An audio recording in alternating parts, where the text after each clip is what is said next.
Right ఇక digital exclusive మనం చూస్తున్నాం. అటు కృష్ణా ఏపీలోని కృష్ణా జిల్లా దగ్గర ఉన్న ఉయ్యూరు గన్నిగుంట హైవే దగ్గర భారీ యాక్సిడెంట్ జరిగిందని చెప్పుకోవచ్చు. మనం కారు పల్టీలు కొట్టి అందులో ప్రయాణిస్తున్న ముగ్గురు యువకులు స్పాట్ డెడ్ అయ్యారు.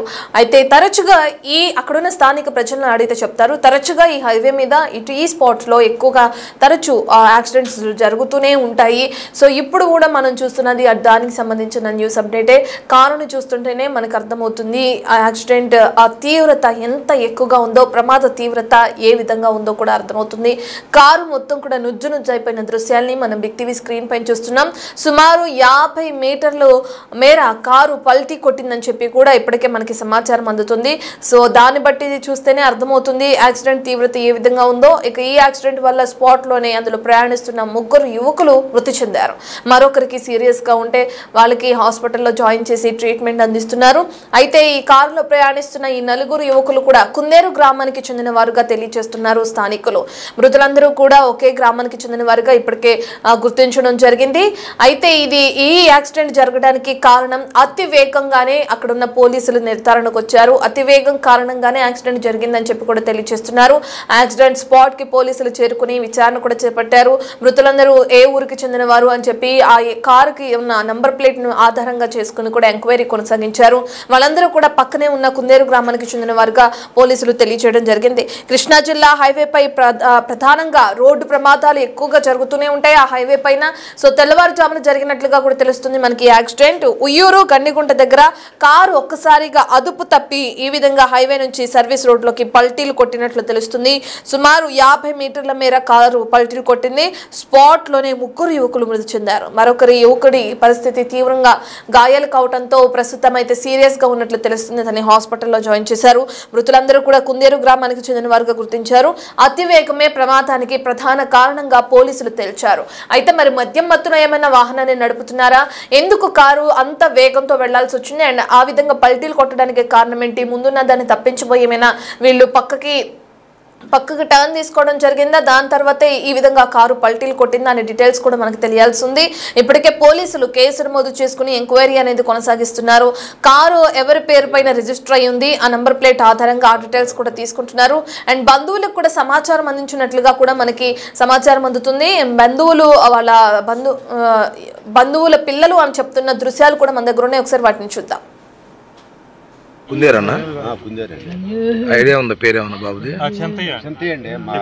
మా తమ్ముడు కొడుకే. మీ తమ్ముడు గారు అబ్బాయి వయసు ఎంత ఉండదన్న? 16 ఏం చదువుతున్నాడు అన్న? చదువుకోవట్లేదు, ఇంటికాడ గేదెలు ఉన్నాయి సార్, 15 గేదెలు ఉన్నాయి. ఆ పాలకే మా తమ్ముడు లెక్క పడతాడు, ఆ పాలు ఇచ్చి వస్తాడు, ఎల్లంటి ఇచ్చి వస్తాడు అంతే. వచ్చి మా అమ్మ దగ్గరే పడుకుంటాడు, రైతురా మా ఇంటికాడే పడుకుంటాడు. కుందేరన్నా కుందేరండి. ఐడియా ఉందా, పేరేమన్నా బాబుది? అండి మా అబ్బాయి మా తమ్ముడు కొడుకే. మీ తమ్ముడు గారు అబ్బాయి వయసు ఎంత ఉండదన్న? 16 ఏం చదువుతున్నాడు అన్న? చదువుకోవట్లేదు, ఇంటికాడ గేదెలు ఉన్నాయి సార్, 15 గేదెలు ఉన్నాయి. ఆ పాలకే మా తమ్ముడు లెక్క పడతాడు, ఆ పాలు ఇచ్చి వస్తాడు, ఎల్లంటి ఇచ్చి వస్తాడు అంతే. వచ్చి మా అమ్మ దగ్గరే పడుకుంటాడు, రైతురా మా ఇంటికాడే పడుకుంటాడు.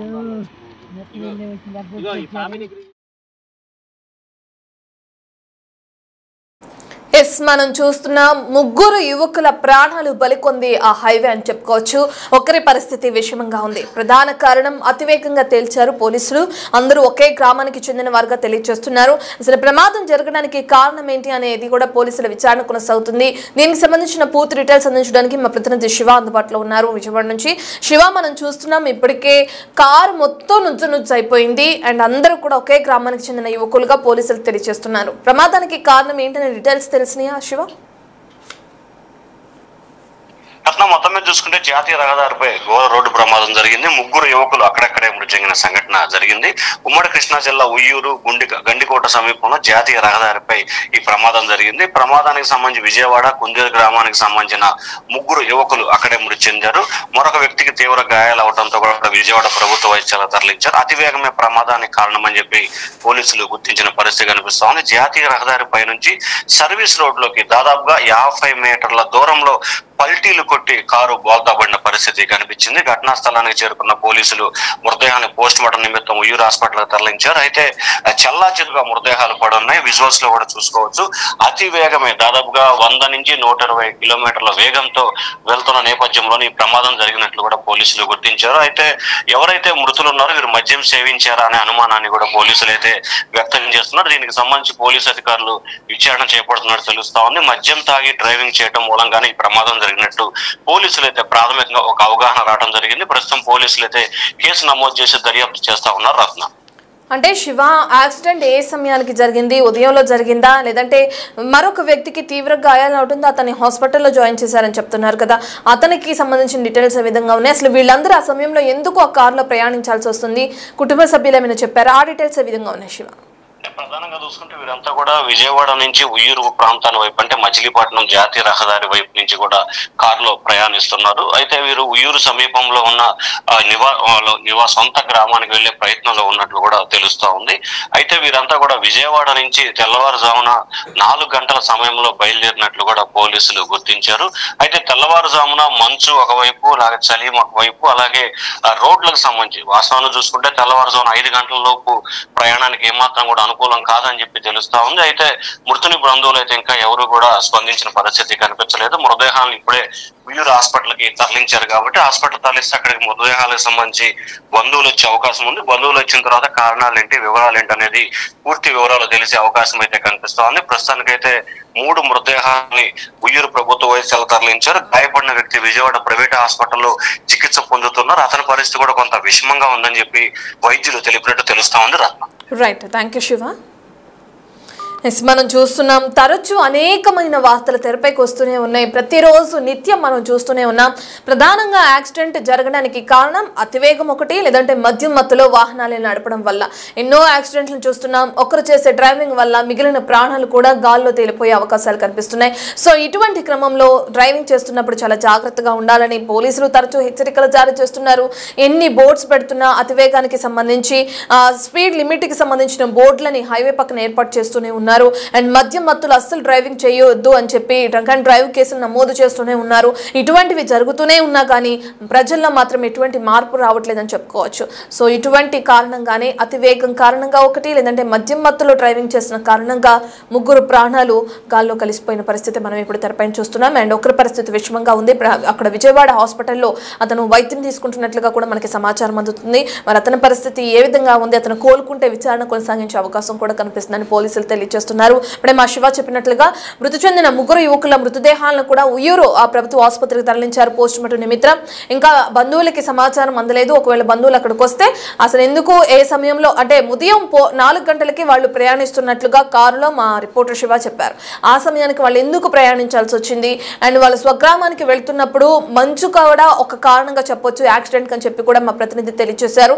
సో ఈ డీటెయిల్స్ అన్ని పూర్తిగా క్లారిఫికేషన్ రావాలంటే కనుక వాళ్ళ బంధువులు మాట్లాడే అవకాశం కనిపిస్తుంది మనకి. ఏదైతే పోస్ట్ మార్టం పూర్తయిన తర్వాత పోలీసుల విచారణలో భాగంగా మద్యం మత్తులోనే వీళ్ళు డ్రైవింగ్ చేశారు. అండ్ ఉదయం తెల్లవారుజామున 4 గంటలకే వీరు హైవే పైన ఓవర్ స్పీడ్ తో వెళ్తున్న కారణంగా, అండ్ ఇప్పుడు వాతావరణం కూడా మారింది. వాతావరణ మార్పుల కారణంగా మంచు కూడా ఎక్కువగా ఉంటుంది. అండ్ అటు గ్రామాల సైడ్ కూడా ఎక్కువగా మంచు నమోదయ్యే అవకాశం కనిపిస్తుంది. దీని కారణంగానే యాక్సిడెంట్ జరిగిందని పోలీసులు అనుమానం వ్యక్తం చేస్తున్నారు. అండ్ కారుని కూడా చూస్తే మనం విజువల్స్ లో క్లియర్ గా అర్థమవుతుంది. కారు మొత్తం కూడా నుజ్జు అయిపోయిన పరిస్థితి. సో కారులో ప్రయాణిస్తున్న వారి పరిస్థితి ఏ విధంగా ఉంటుందో కూడా మనకు తెలుస్తుంది. 3 యువకులు, ఎంతో జీవితం ఉన్న యువకులు మద్యం మత్తులో అతి వేగంతో తమ ప్రాణాలని తామే తీసుకున్నారు. సో ఈ న్యూస్ చూస్తున్న మీరందరూ కూడా స్పీడ్ లిమిట్స్ని ఫాలో అవ్వండి. అండ్ మీరు డ్రైవ్ చేస్తున్నప్పుడు మీతో ఉన్న వాళ్ళ జాగ్రత్త కూడా మీ బాధ్యత అనేది మీరు గుర్తుంచుకోండి. అండ్ మద్యం మత్తులో అస్సలు మీరు డ్రైవ్ చేయకండి. సెల్ఫ్ డ్రైవింగ్ అనేది కూడా మీరు నేర్చుకుంటే చాలా మంచిదని చెప్పి ఇంతకుముందు జరిగిన యాక్సిడెంట్లో ప్రతి పోలీస్ అధికారి చెప్తున్నది కూడా అదే. సో హైవేస్ పైన ప్రధానంగా ట్రావెల్ చేస్తున్న మీరు స్పీడ్ లిమిట్ లో వెళ్తేనే కారు పల్టీలు కొట్టి పక్కన ఉన్న సర్వీస్ రోడ్ లో పడి వీళ్ళు 3 మాత్రమే చనిపోయారు. అదే కారు ఎదురెళ్తున్న ఏదైనా వాహనాన్ని ఢీకొన్నా, లేదంటే ఎదురు వెళ్తున్న వేరే వాహనాన్ని ఢీకొని అందులో ఉన్న ప్రజలకి తీవ్ర గాయాలైనా వాళ్ళ పరిస్థితి ఏ విధంగా ఉంటుందో కూడా మనం అంచనా వేయలేం. సో డ్రైవ్ చేస్తున్న మీరందరూ కూడా చాలా జాగ్రత్తలు పాటించండి చెప్పొచ్చు. అండ్ మరీ ముఖ్యంగా మద్యం మత్తులో రోడ్లపైకి రాకండి. మీతో పాటు ఎదురుగా ఉన్న ప్రాణాలను కూడా బలి తీసుకోకండి. ఏం చదువుతున్నాడు అన్న? చదువుకోవట్లేదు ఇంటికాడ గేదెల పోదలు ఉన్నాయి సార్, 10-15 గేదెలు ఉన్నాయి. ఆ పాలకే మా తమ్ముడు లెక్క పడతాడు, ఆ పాలే ఇచ్చి వస్తాడు, ఎల్లం ఇచ్చి వస్తాడు అంతే. వచ్చి మా అమ్మ దగ్గరే పడుకుంటాడు, రైతురా మా ఇంటికాడే పడుకుంటాడు. కుందేరన్నా? కుందేరండి. ఐడియా ఉందా పేరేమన్నా బాబుది? చింతయ్య అండి, మా అబ్బాయి మా తమ్ముడు కొడుకే. మీ తమ్ముడు గారు అబ్బాయి. వయసు ఎంత ఉండదన్న? వయసు 16-17 సంవత్సరాలు. 16 కానీ 15. ఏం చదువుతున్నాడు అన్న? చదువుకోవట్లేదు ఇంటికాడ గేదెల పోదలు ఉన్నాయి సార్, 10-15 గేదెలు ఉన్నాయి. ఆ పాలకే మా తమ్ముడు లెక్క పడతాడు, ఆ పాలే ఇచ్చి వస్తాడు, ఎల్లం ఇచ్చి వస్తాడు అంతే. వచ్చి మా అమ్మ దగ్గరే పడుకుంటాడు, రైతురా మా ఇంటికాడే పడుకుంటాడు.